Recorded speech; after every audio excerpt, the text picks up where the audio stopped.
just vapes. I've got psilocybin mushrooms. I've got THC. Today's Monero Day. Down here in Miami, we have the Bitcoin conference. And then over here, where I'm walking to, is the Monero convention. So they're happening on the same exact day. So what is Monero? Monero, Esperanza for money. You know, this is a topic that I've wanted to do for a long time. If you're into cryptocurrency or you're brand new to cryptocurrency, in this video, you're gonna learn all about Monero, not from me, but from the people who are involved in Monero, which I guess is me, but it's also the miners. It's also the developers. It's also the influencers who believe in Monero, talk about it, do podcasts on it. So they have a big convention today. That's where we're gonna go and find out exactly what Monero is and if you should use it, if you should hold it. So let's see what's going on.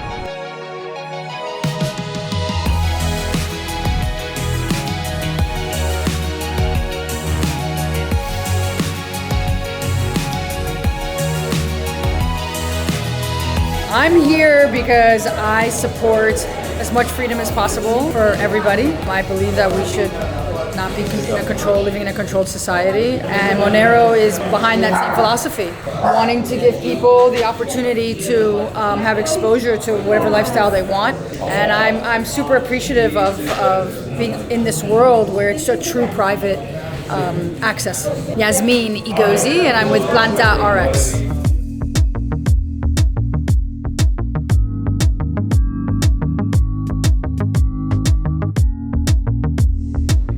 Distinctive to Monero, and it plays into the fact that Monero is built to be decentralized and censorship resistant. Monero's globally mined, so anybody with a computer, even a cell phone, can theoretically mine Monero. And so the more computing power you have, and the more access to electricity you have, the more Monero you can mine. So the guys that do best are the ones that basically have access to free electricity, because now they have a competitive advantage, right? The other guys that do the best are the ones that have the best hardware, right? But with Monero, it's built in a way where you can't really have any hardware better than anyone else's. It's made that it's very hard to create a competitive advantage in the hardware side. In Bitcoin, you can create a competitive advantage, has been created. So Bitcoin, they figured out how to create special miners, special computers that are only good at mining Bitcoin. But what did that do? That meant the guy who just has a regular computer can't mine on it, right? So that makes it less decentralized. And if it's less decentralized, it's more capable of being co-opted by governments. So you know how they say Bitcoin is decentralized and it can't be stopped? The reason it can't be stopped is theoretically is because you have these mining networks mining it, which could be anywhere around the world. And for the government to stop it, they need essentially more computing power to override the software. Or they need to find who the miners are and get them, essentially on their team, right? That's not happening. No, it is happening. With Bitcoin, it is happening. It's actually already happening because Bitcoin mining has become centralized. Most of it's done it used to primarily be done in China, all of the mining. And China is where they manufacture the computers that can mine it. So it's effectively done, it's done in there's a handful of companies that mine 90% of all the Bitcoin. And they're huge warehouses, like Amazon warehouses. The government knows, every government around the world essentially knows where every single one of these things are. And then they knock on their door and they say, oh, if you want to keep doing this, you have to follow these regulations, like everything else in society. What do? They're good businessmen.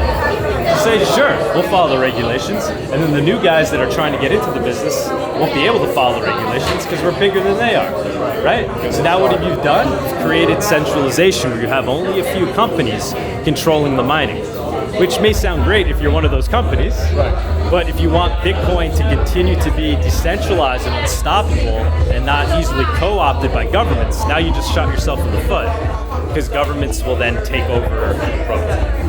And Monero, you can't go and build a warehouse that's going to be worth doing versus just having people around the world mining with their CPUs. You'll have some guys that do it a lot more, right?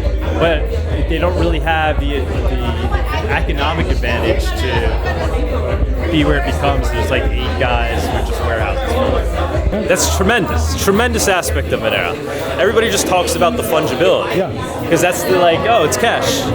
But the other side to that is creating an unstoppable network, right? It's not just that the network functions as cash, but that it essentially can't be co-opted and stopped by any corporation or any government. That's the most important part of cryptocurrency, is the one that's most robust and capable of preventing those attacks. Yeah. So much so that Monero is primarily, or really only mined with CPUs. It means Monero is permissionless even on the mining level. Anybody with a CPU anywhere, and all of us in the world essentially have one now in our pocket, can mine Monero. And that's a big deal. I mean, because that's part of how we make Monero unstoppable and decentralized, is creating a way for anybody anywhere to fairly compete and mine. Monero convention. Here to buy a pair of my Monero glasses, which not only look nice, but get me access to the bar. You get free drinks if you buy the glasses. So that's what I'm going to do. And I'm going to pay by Zelle so I can dox myself, please. It's a banking app where have you seen Zelle? For anyone who doesn't know, Zelle is a way you can send money through your banking system. But when you send money to someone on Zelle online, it doxes you. It gives them your full name, gives them all the personal information about you. So Monero is kind of the opposite of that. So let's try it. All right, so I hit send. What are we really donating to? I have XMR. Yeah, come here. So now I can hit scan, and just like any other crypto, I can just scan a QR code.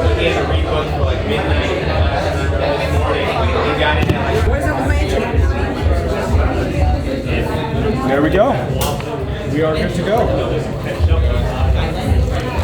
And we can see a lot of people here. Down the road is the Bitcoin convention. Now what's really exciting is they actually got a food truck to show up, and they onboarded them to accept Monero. Pretty cool. But that's just only Monero. All right? Okay, thank you. Awesome. There's a bunch of developers here. I have some interviews lined up. I want to find out why Monero. One of the funny things is just a few minutes ago, someone came up and actually recognized me. They're a follower of mine, and they've been a follower since my first video, really, 2 years ago. This is the first time that he's gone out to an event, which I think is important. You know, it's easy to be online and to comment and to throw opinions out into the void, but showing up and meeting people not only humanizes the entire, let's say, philosophy of cryptocurrency, but it also allows you to shape new ideas and form new opinions and break some ideologies that have been holding you. Actually, at my hotel where I'm at is Samson Mao. Samson Mao is someone who I have criticized for a long time. He's someone in the crypto community. But when you have the chance to have conversation and you have the chance to meet them, you can challenge some of these things. You can get new perspectives. And I think that is really important. By the way, not that that's happened with Samson. I didn't speak with the guy. But the point is, no matter how much I've had disagreements with him, in person, it's a lot harder to be caustic and toxic.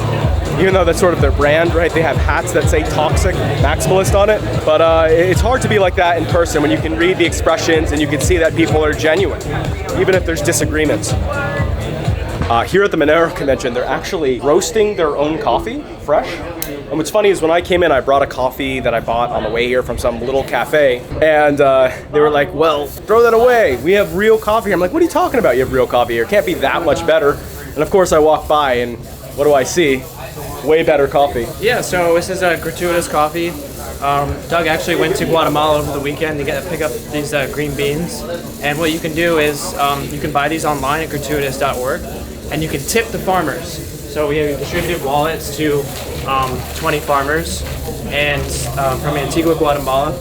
And you can just use this QR code, buy the coffee, and tip the farmers. And they get Monero, and it's private currency, and they can have another store of wealth. What's your name? Hi, my name's Mike. Okay, so baby. we're having this great conversation about cryptocurrency. And we're supposed to meet to do a little interview. And the conversation is so interesting. He's like, well, why don't you just record this? So some of the best stuff really does happen in the lobby of these conventions. We're at Monerotopia now. And just met my friend Mark, my new friend Mark, and making new friends is really one of the best things that I do here at Monerotopia. One of the most things that I look forward to, really, It's so much fun, and we have great discussions, and I do wish that some of them have been caught on camera. So here's the thing about privacy.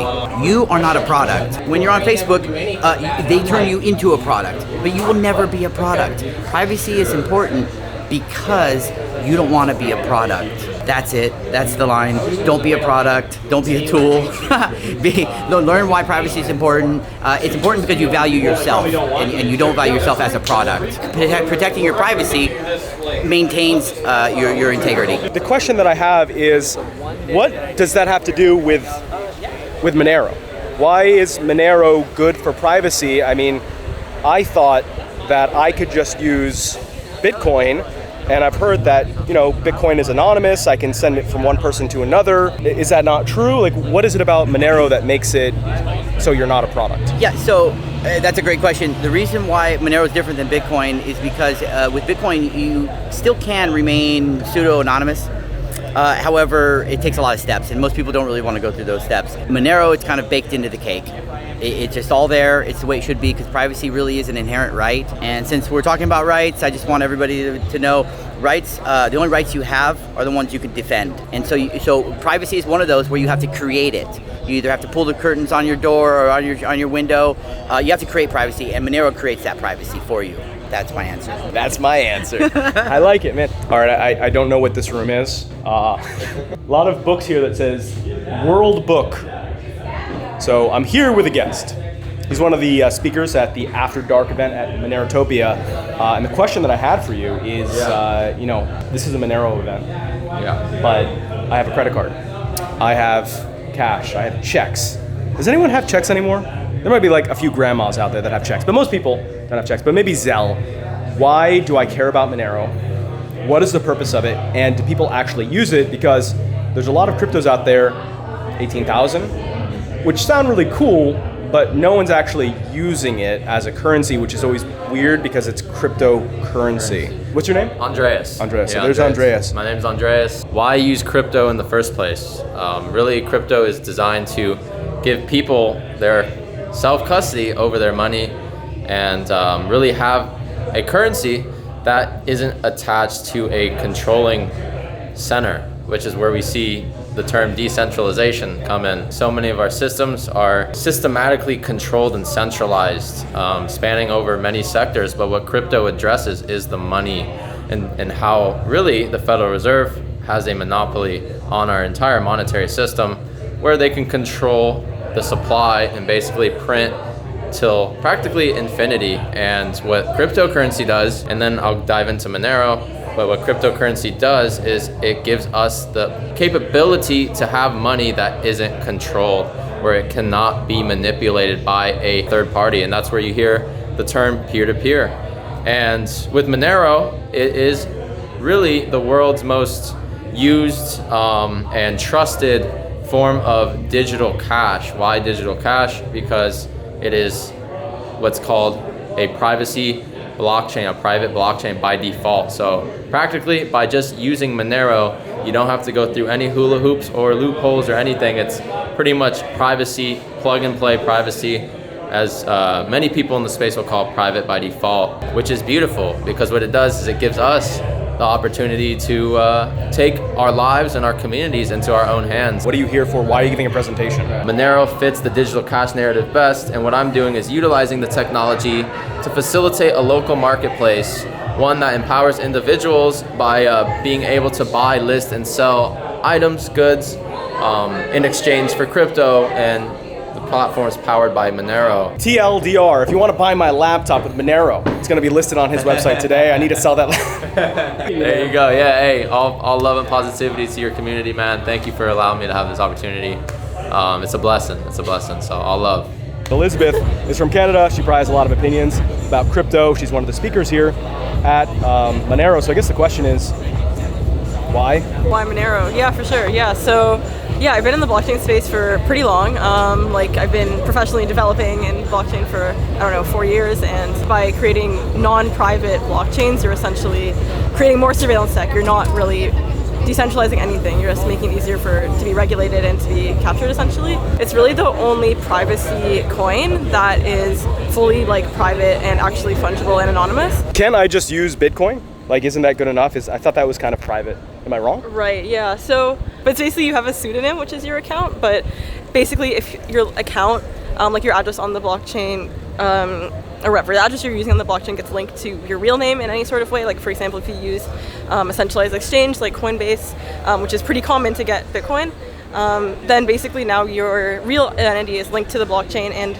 from that point onwards, like your tokens are, or your coins are, they can be traced back to you. So whatever you do on the chain, like maybe you interact with some account that's maybe been like sanctioned or been, I don't know, like blocked by the government for whatever reason, then basically now you're on a list as well.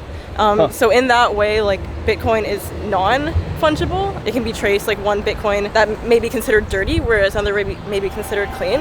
Like for example, like clean Bitcoins are ones that are like fresh, like just created. So those ones can actually sell at a premium compared to ones that are dirty or have been moved through like maybe like money laundering or some other, I don't know, activities that have been, I don't know, basically banned.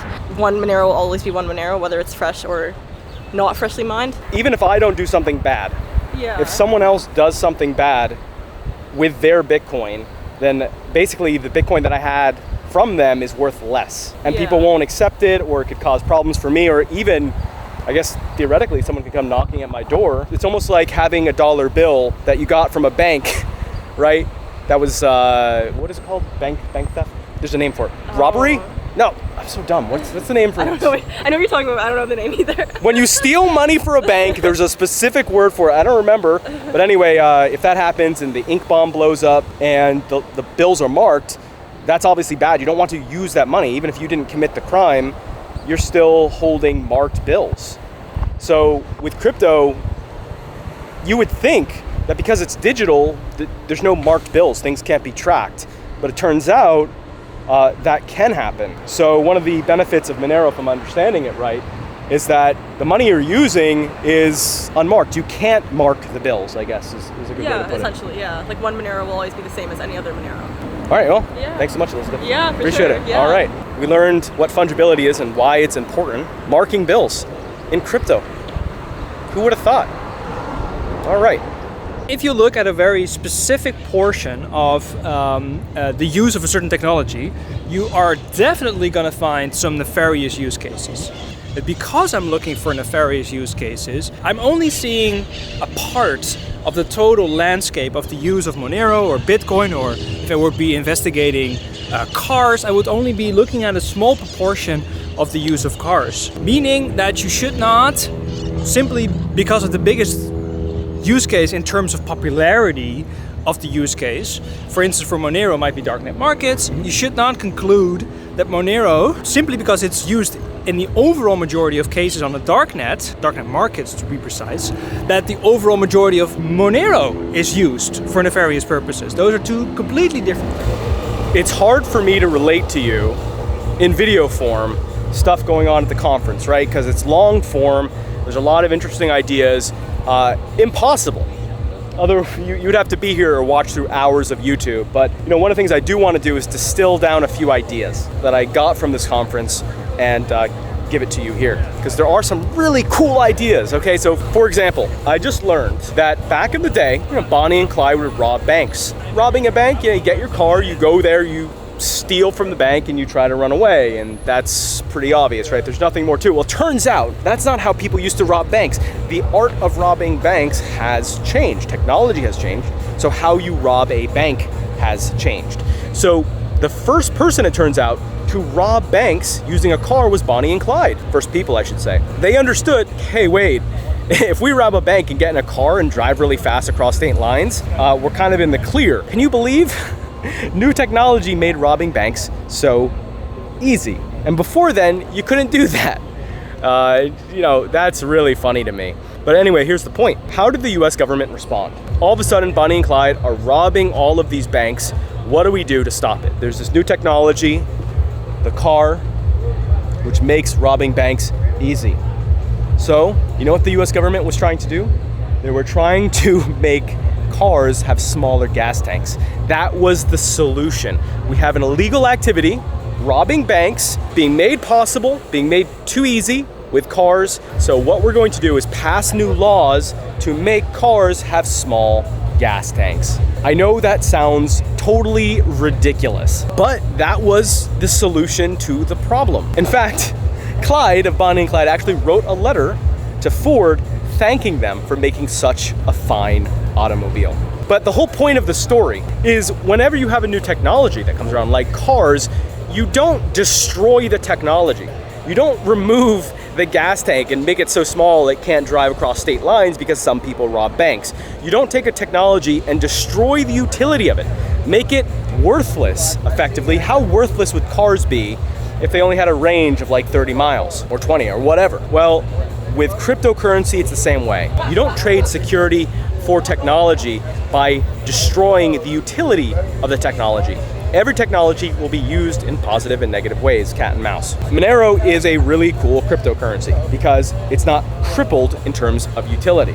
Other cryptos are. Right now, you look at how the US government is trying to regulate crypto and how they're trying to destroy it and cripple it, and it's no different than them making a gas tank in a car so small it can't drive across state lines. It's ridiculous, it's absurd, it does nothing but hamper human progress. There's always going to be Bonnie and Clydes. Whenever a new technology comes, someone is going to find out how to do bad things with it, but you don't destroy the usefulness of the technology for the rest of the world because there's a few bad actors. And at this Monero convention, that's something they understand. I don't teach crypto. What I do is I learn stuff and ask people stuff. And if you are into the crypto space, like, isn't Bitcoin the best? Like, why would you use anything other than Bitcoin? Isn't everything else like, I don't want to be demonetized on YouTube, but they call it a poop coin. Yeah, well, so for me, I look from like more a criminal perspective, right? So I'm looking into the intersection between cryptocurrencies and crime. So for me, if you ask me the question, why not credit cards or why not PayPal? Well, simply because there's a name on your credit card and there's a name on your PayPal account. And for Bitcoins, you could say it's more pseudonymous than it is anonymous, which means that law enforcement actually has the ability to track your financials using Bitcoin. So for me, I think using Monero instead of another cryptocurrency or credit card or PayPal makes total sense if you want to stay anonymous. And of course, it would be a bummer that if you were be very successful in, let's say, running an online shop in selling illegal narcotics, that success comes to an end simply because you didn't conceal your finances and that law enforcement comes knocking. How does Monero accomplish that? I know that Monero, from what I've heard online, is a very private cryptocurrency. Why is it private? How is it private? And how would you describe it specifically to someone who doesn't understand, technical stuff at all? Yeah. No, so I think not to go into as much technical details as people would then sort of like say, not going to view this video any further. So what it does is it does two things mainly. One is it uses what we call a ring signature, and you can forget about that word. It means that multiple people sign on to a transaction, and one of these people can be the owner of the funds that are actually sent. Okay. That's one thing. That is just like statistics, so to say, right? So you're going up in a population of many. Second, it uses blockchain technology, and with Bitcoin, the blockchain is transparent, and with Monero, the blockchain isn't transparent, and it uses some technical tricks to still make sure that the person who receives a transaction gets the amount of funds wired to him, because otherwise it wouldn't work, right? It's basically those two things, like what we call ring signature, so meddling in with other people, and second, a non-transparent blockchain. I've heard from people that the reason that Bitcoin is so secure is because it's a public ledger, as in everyone can verify it, everyone can see it. So exactly. Would that mean that Monero is way less secure than Bitcoin because you can't see the ledger and confirm? Or am I wrong about that? No. You're absolutely right. That is one of the features that makes Bitcoin so powerful. But the other hand, it makes it a little bit more. it creates a certain amount of transparency that not for everyone is the main purpose of using Bitcoins. If you want to conceal your finances, and that is one of the main reasons that you're using Bitcoin, that doesn't achieve that, right? If everyone can look into the public ledger and can figure out the value that you have in Bitcoins. It would be the same as someone having access to your current balance of your bank account. That being said, with Monero, there is no public ledger. There's a ledger, but it's not public. But it uses these rig signatures and other aspects that make the blockchain not transparent, but still cryptographically as secure as that Bitcoin is. Okay. Monero is very anti-censorship, I guess, is maybe a good way to put it. Having privacy, not stifling others. You know, it's very libertarian values, I guess, right? You do what you want to do so long as it doesn't hurt me and vice versa. But at the Bitcoin conference, I found that many of the people I spoke to, in fact, on video, and I have, maybe it'll be in this video, maybe it'll be in a different video, but you'll see these conversations where I've met people and I ask them, cool, like, you're selling this, one guy sells jewelry, really nice guy. Yeah. And like, well, what cryptos do you take? He said, well, I take Bitcoin. I said, oh, you only take Bitcoin? He says, well, we're only allowed to say that. Yeah. And then another thing is, you guys know this, the reason I'm there is because I'm helping my friend with his booth at the Bitcoin conference. So he was explicitly told that if you talk about any other crypto, you're kicked out. Oh, wow. That's it. Like, could you imagine, like, we're having all these conversations and all the people I've had conversations in here, and the topic of Bitcoin comes up and the topic of Bitcoin Cash and Dash and all these things come up and people have honest conversations. And at the Bitcoin conference, that is not the case. There's no discussion over cryptocurrency and over the industry in itself. General, you mean, yeah, it might be an artifact of the fact that sort of like Bitcoin was the first and still considers itself the front runner, and sort of like you have the network effect, so people see that Bitcoin has already been used for a lot of purposes, meaning that they seek to sort of like explore or mine the population that's already familiar with Bitcoin. So that's sort of like a lock-in effect, so to say. And that might be one of the reasons for, you know, not having an open perspective on cryptocurrencies in general, like you just described that this conference does have, right? Mm-hmm. Well, it's interesting because, you know, if there was a conference for, you know, Ford cars, like it might be kind of weird to be there talking about like Chevy cars, but would it really? Yeah. No, because, for example, if you're at a Ford conference and you're talking about Tesla, it's because Tesla has a lot of really cool innovations that you want to come to Ford. You want to have these conversations because fundamentally, all of this is technology. And to me, the price is cool, but the price doesn't affect the fundamental properties of the technology, right? An IBM computer with 500 milligrams. I'm in the T world, so I'm talking about 500 megabytes of storage. Pretty expensive when you go back in time, but you know, the value of it changed today because the technology has evolved. So I think one of the things that Bitcoin needs to be aware of is that there are other technologies. They need to stay competitive, and if they're not going to be competitive and they're going to keep their head in the sand and not even discuss what's happening in other conferences and with other cryptocurrencies, I have a feeling the market share is going to be lost over time. Opinions change, people need different technologies as technology improves. Or maybe not, what do I know? But thanks so much. You're welcome. What was your name, by the way? Rolf. Visit the Monerotopia website. My speaker bio is there, including my website, so you can look me up there. Actually, let me get rid of this thing. Great, okay. I keep the water. Francisco Cabañas across Arctic Mine. And the problem I have with Bitcoin is the people are telling them about Bitcoin, they don't understand what Bitcoin is supposed to be and what it's failed to do. It's a peer-to-peer cash system. Its primary purpose is to replace intermediated transactions in a digital form. That's a very simple thing to explain. So what you want to do is you want to have cash that you can use on the internet. That's what Bitcoin was designed to do. What's happened is it can no longer do that because you have a very small number of people that can use it. So you're left with something that failed at what it was designed to do. Monero really, I mean, when you get down to it, is that same question.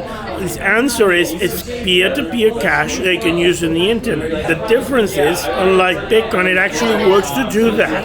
and it can scale to do that. A lot of people think Monero is a private version of Bitcoin. No, it's not, because Bitcoin has failed at transactional scaling.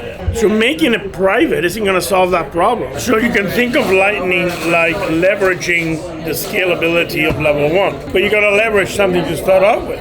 If your Lightning network, if you can't close or do a transaction, what's called a justice transaction on level 1, because your fees are too high, the whole thing's going to be insecure. So Lightning needs a decent level 1 to work. That's the fundamental problem. I mean, because basically what you can do is spam the network, raise up the fees, and then you attack the Lightning network. You have a network, but you have to settle ultimately, how do you do a justice transaction in Lightning if you cannot even get the transaction to be mined? So the fundamental problem, I mean, you can even talk about using Monero as a second tier solution on Bitcoin. Okay, so you're going to do a Monero Bitcoin atomic swap. The person who has the Monero, they have to move the Monero on the chain, it costs them a cent. The guy's got the Bitcoin, so $10. Now I can cause you to lose money, $10 by spending a cent myself, just because of the fee asymmetry. You're still relying on that fundamental level 1. Like one of the things that triggered me to sell Bitcoin, the final amount in 2015, up to over 90%, was when they censored Roger Ver. His comments were censored in our Bitcoin, and he was censored out of Bitcoin Talk and all that. Oh yeah. And that's the thing that really told me, if they're censoring people, they have a problem they can't solve. That's huge. And censorship is a result of having a disconnect, a failure that you can't solve. So I was actually censored on r/Bitcoin myself, and the story is pretty funny. So again, I was in El Salvador, and I was reporting all the stuff that was happening. And when, again, I told you about Mario Gomez, he was the Bitcoin dissident who was arrested in El Salvador after criticizing Bitcoin. I was the one who first posted that story on r/Bitcoin, saying, guys, look, I mean, Bitcoin, great, it's great, but look how they're implementing it. Look, they just arrested someone. So what they did is they went into my post. First, they labeled it as misleading. Then they censored it, they deleted it. Then they banned me from r/Bitcoin. This happened while I was in El Salvador documenting it, September, I guess, 9th, 8th, 7th, somewhere around there. And I messaged the moderators and said, why did you remove my post and ban me? What happened? And they did respond. And they said basically, oh, you know, he was arrested for being involved with financial fraud. You know, said, dude, look at the articles from Bitcoin, from your own magazine sources. There was no warrant. Like, what are you doing? But you know, that was the end of me. So. Well, this is the problem, and it's why do you censor? You censor because you have something to hide that you can't fix. And what that tells me is that Bitcoin is the failure point, not the implementation. There's nothing a government of El Salvador could have done to implement it correctly, because they're dealing with a flawed network to begin with. So, I'm sorry, I keep showing our friend here, but he's so interesting, and there's all these new things I'm learning. So one of the things I learned at this conference is that Monero is mined on CPU. So, you know, you can just use your computer or even a phone, anything with a CPU can be used to mine Monero. And what did you just say to me? Okay, I'm Outtake Mine. I was traveling, this is a really interesting story here. I was traveling from Prince George, British Columbia, which is in the north central part of BC, to San Francisco for a Monero meetup. And I stopped at a place called Hope, BC. Now this is Celsius, so I was roughly about minus 20 Celsius. So it's like roughly zero Fahrenheit, something like that. And so I stopped at this motel, and they hadn't turned out the heat just there to get it going. So to spend the night, and the owner goes ahead and walks right ahead of me, starts turning all the heat on. It wasn't enough, so I was traveling to the States, so I didn't take my keys with me. So I decided, how do I stay warm? Well, I use my laptop. I'm going to mine Monero to the general fund to stay warm. I mean, like, seriously. And so, yeah, you can mine Monero, but the point about it is that when you look at proof of work mining, people don't look at the question of the energy, the heat, and it can have value. And this is a whole argument. So if you're mining with CPUs, because you already have the CPU, you're heating your house, you're heating your apartment or whatever, then up to the amount of heat required, that's a freebie. So you get free mining, basically. Because you need to have the heat anyway. So instead of running a heater, which is doing nothing but burning electricity into energy, you can mine Monero, have it generate money for you, and you get the heat. So there's no extra resource being spent. Yeah, so I'm talking about how when you go to a conference, normally you just watch the lectures like later while you're pooping at home. But the whole point is you come and you actually meet people. So you are one of the people I met, and I'd love to hear who you are, obviously, and so would my audience. Okay. So who are you? So who am I? My name is Martha Bueno, and I am running for Miami-Dade County Commissioner. And I'm also the first speaker of the day here at the Monero conference. And I talked about how Monero is going to topple authoritarian regimes, starting with Cuba. Okay, so I have a feeling that you have some opinions about that, because I'm guessing you have a connection with Cuba. Obviously, I'm cheating a little bit. I know a little bit about what's going on. Ever since the July 11th protests happened, I've been doing my nails with a Cuban flag. Just keep it so that I constantly. And then I'm also wearing the jacket. There's like a popular theme of Patria Vida, and the jacket is that. And then I had the singer from the song Patria Vida. He signed it for me. It's a little bit of everything, You, man. It's always awkward doing interviews. I hate them. That's why you guys never see them on my channel. It's always just talking with people. I like showing up and interacting. I guess the question I have, so you're getting involved in government. In fact, you've been involved in government. Yes. Cryptocurrency, in many ways, is at odds with... Maybe it's not at odds, but there's always friction between cryptocurrency and government. Sure. So I guess... as someone who's involved, how do you see that playing out? Okay, so that's kind of a heavy question. First of all, I think that you're right. Crypto and government kind of, we're weary of it, and then we see it, right? And like government, the United States has a lot of Bitcoin, and it's most of it through seizures. And the position I'm running for, I have no power to do anything like this. So it's not a position I'm running for crypto necessarily. Mm-hmm. But you have somebody like the mayor of Miami, Francis Suarez, who went and opened the Bitcoin conference. Francis, for example, he's running for office, and there's nothing really he can do in that position, but he's also brought awareness to Miami, made Miami the Bitcoin capital. And I want to keep doing that. I want to help him out with that mission. But, make sure that everyone here has the ability to use whatever crypto they want. So when I think of Miami, I think of Bitcoin, because every time I've gone through the airports, I've seen people in Bitcoin t-shirts. I've never seen Monero. So we should change that. Why? Monero specifically for Cuba, because it's private. It's something that we always thought Bitcoin would be, but it's not. So we want Monero because people in Cuba can go to jail for a really long time if they're against their government and accept remittances from outside. And of course, we know that the government would love to catch people with Monero, or with any crypto, and give them those 10 years in jail. So Monero is the way to go. If you use Bitcoin, Chainalytics, it's a lot easier to track. Right. Some cryptos are not as private as others. Monero is extremely private. I'd say it's the most private of any of the coins, and not only that, it actually does function as money. Right now, a lot of people are leaving Cuba, and they want to be able to bring something with them. Currency, even cash, is hard to bring. You're supposed to leave Cuba with nothing. And so this is perfect, because then people can access their currency anywhere in the world they go, and in the currency they need. And people on the island, we want them to transact in Monero so that they can circumvent the Cuban government. Cuban government takes your euros, now dollars aren't accepted in Cuba, and gives you the Cuban peso or the MLC. And that is currency that's like Chuck E. Cheese coin. It only works in Cuba, nowhere else. So you can't save money, and you really can't transact with it anywhere else. So we want to give people this option to be able to leave Cuba with this money and also be able to stay in Cuba and use this money and circumvent the government. What are your thoughts on Bitcoin and Lightning now? Well, for one, right, imagine the conference right now, right? I used to be one of the guys who was out there at the conference. I was one of the guys who was super excited of all this stuff. At some point, Bitcoin as a currency was neutered, right? As a movement was neutered into this safe, effective, banks are having fun with it, somebody could sell it to you to diversify your portfolio, but actually usable as a currency for people, by people, without meddling third parties getting involved was kind of taken away. They've always shot this idea the Lightning Network was going to solve all these problems. The problem is right now, most of the vendors out there are not using Lightning. I mean, most of the vendors out there are what? They're taking Cash App, accepting fiat. Right here, it's very easy for me to accept Monero the way that Bitcoin used to be accepted. Here's my QR code, scan it, send me funds, instantly receive it, I can use it, it's private, the thing people thought Bitcoin was. So I think idealistically, Bitcoin's spirit moves on into what Monero is today and lives up to its full potential. I think what Bitcoin was supposed to be was supposed to bring freedom to people to utilize it, and instead it became a circle jerk of establishment people wanting to get richer. So I think Monero really carries the torch into private internet money in a way that Bitcoin kind of passed on to. I've heard from people that Lightning is supposed to be really easy and really useful. Is like you just laughed. So yeah, I laughed for sure.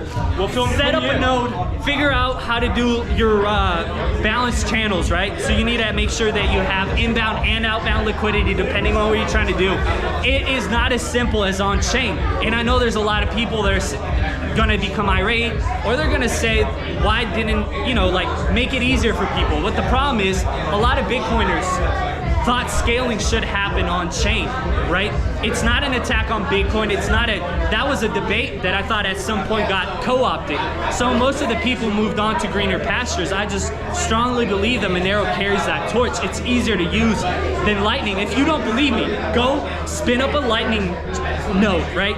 You can go get your umbrella node. It's really easy to use. Then figure out how to get inbound and outbound liquidity. Then compare it to using something like Cake Wallet for the average person.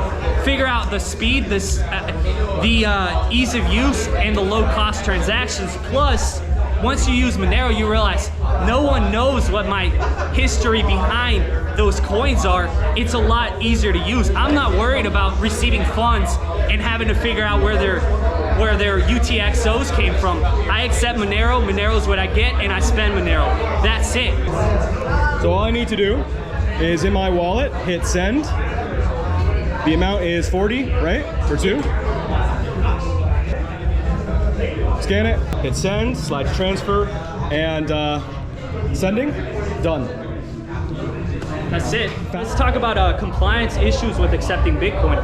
If I accept Bitcoin for payment, I need to worry about where those funds came from, or if there's tainted UTXOs being spent. When I accept Monero, and that's it.